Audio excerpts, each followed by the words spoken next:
नंदीग्राममधनं सुवेंदू अधिकारी हे आघाडीवरती आहेत, तर भवानीपूरमधनं टीएमसीच्या सर्वेसर्वा अध्यक्षा ममता बॅनर्जी आघाडीवरती आहेत. बोलपूरमधनं चंद्रनाथ सिन्हा टीएमसीचे ते आघाडीवरती आहेत.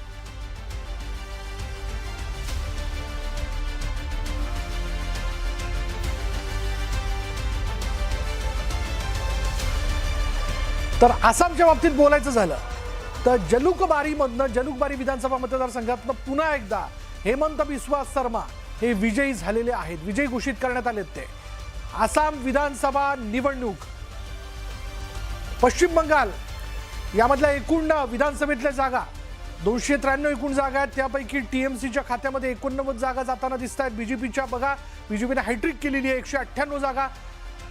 डाव्यांच्या साईडने डाव्यांच्या बाजूला 1 जागा जाते, काँग्रेसच्या खात्यात 2 जागा जाण्याची शक्यता आणि इतरांमध्ये 3 आहेत. आसाम विधानसभा विधानसभा जर आपण लक्षात घेतली तर एकूण 126 जागा, यापैकी 101 जागा भाजपच्या खात्यात, काँग्रेसच्या खात्यात 21 जागा आणि AIUDFच्या खात्यात 2 आणि इतरांमध्ये 2.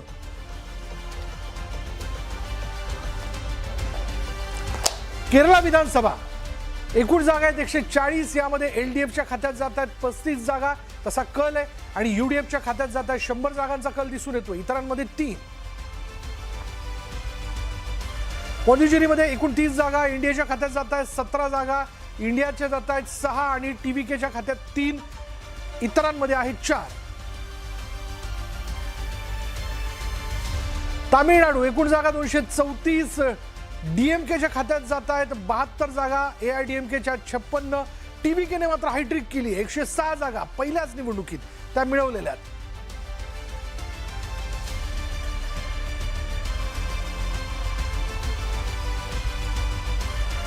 आसाममध्ये आपण एकूण जर लक्षात घेतलं तर 126 जागांपैकी 101 जागा बीजेपीच्या खात्यात जात आहेत, 21 जागा काँग्रेसच्या AIUDFच्या खात्यात 2 आणि इतरांमध्ये आहेत 2. केरळच्या बाबतीत बोलायचं झालं तर 140 जागांपैकी 35 जागा LDFने सत्ता गमावली असं आपण म्हणूयात.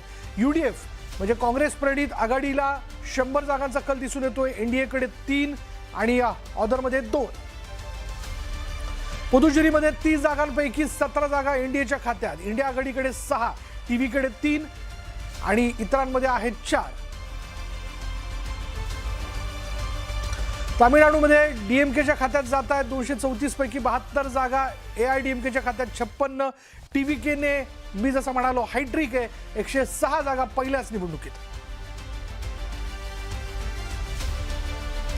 पश्चिम बंगालमध्ये TMCची मोठी पिछेहाट, 89 जागांचा कल त्यांच्या बाजूने दिसतोय, BJP 198, डाव्यांकडे 1 जागा, काँग्रेसच्या खात्यात 2 आणि इतरांमध्ये आहेत 3.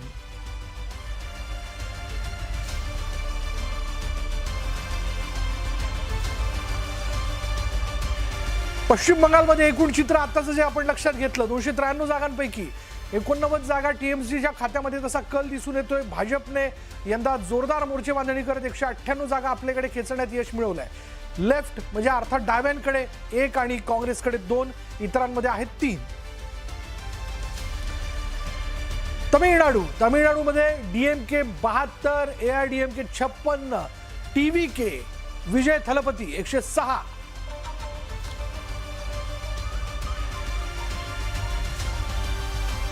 पुदुचेरी एकूण 30 जागांपैकी 17 जागा, NDA 6 जागा, इंडिया आघाडी, TVK 3 आणि इतरांमध्ये आहेत 4. केरळ एकूण जागा 140, LDFकडे 35, UDFकडे 100 आणि NDAकडे 3 जागा, इतरांमध्ये आहेत 2.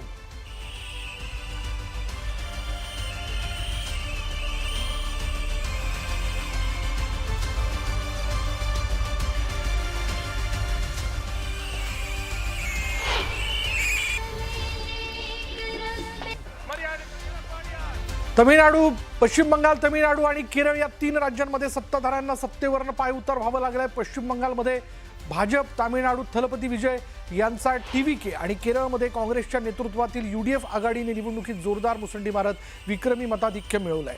तिन्ही पक्षांच्या विजयात महिला मतदारांचा मोठा सहभाग असल्याचं बोललं जातंय। लाडकी बहिणा आणि लाडकी बहीण सारख्या योजनांची घोषणा तिन्ही पक्षांनी निवडणुकीच्या जाहीरनाम्यात केली होती आणि एवढंच नाही तर महिलांसाठी भरभरून योजनांची घोषणा करण्यात आली होती।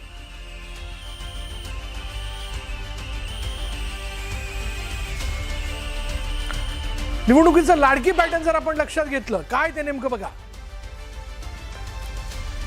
पश्चिम बंगालमध्ये दरमहा म्हणजे दर महिन्याला 3000 रुपये लाडक्या बहिणींकरता, तर तामिळनाडूत देखील विजय थलपतीने TVK पक्षाकडनं त्यांच्या जाहीरनाम्यात 2500 रुपये म्हणजे 2500 रुपये महिलांकरता दर महिन्याला, तर केरळमध्ये 1000 रुपये दर महिन्याला महिलांकरता घोषित करण्यात आलेले होते। जी काँग्रेस खरं तर भाजपच्या लाडकी बहीण योजनेवरती टीका करताना दिसते, त्यांनी देखील महिलांकरता ही योजना जी ती केरळमध्ये घोषित केलेली होती।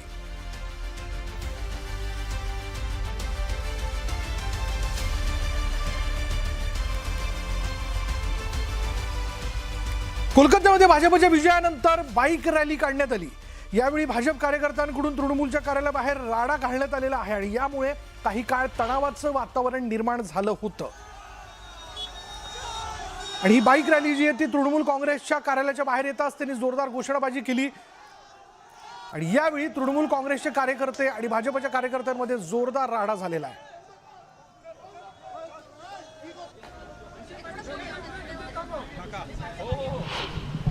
इथे जा